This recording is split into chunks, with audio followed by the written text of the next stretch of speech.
kulang to pambili ng gamot at bigas. Paano na bukas? Ligaya, hindi ka pa ba matutulog? Matutulog na rin po, Nay. Nag-ayos lang po ako. Aling Nena, pwede po bang pautang muna ng 1 kilong bigas? Babayaran ko po sa benta ng gulay bukas. Naku Ligaya, pasensya na. Malaki pa ang utang ng tatay Nestor mo. Negosyo lang tayo, Ineng.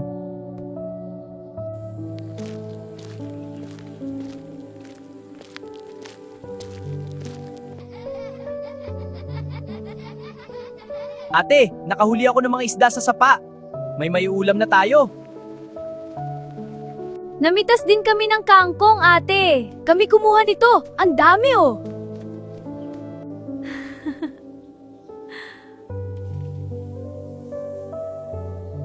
Maraming salamat sa inyo. Ang sisipag naman ng mga kapatid ko.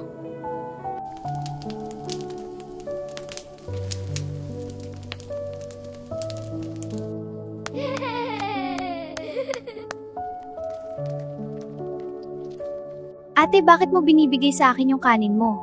Kainin mo na yan, Tala, para lumaki kang malakas. Busog pa si ate. Kumain ako ng marami sa bukid kanina.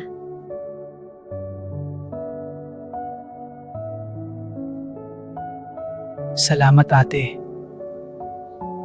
Babawi ako sa iyo balang araw.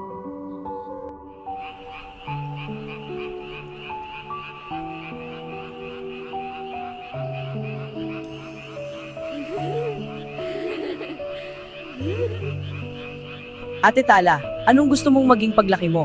Ako? Gusto kong maging nurse. Para mapagaling ko ang ubo ni nanay. At mabigyan ko kayo ng maraming gamot.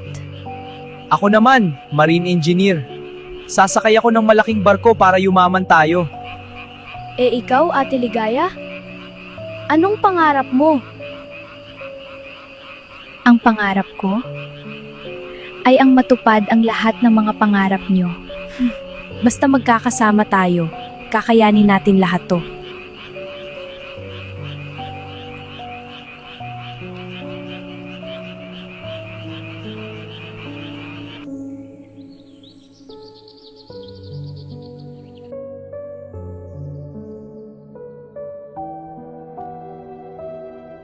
Ako ang magiging tulay nila.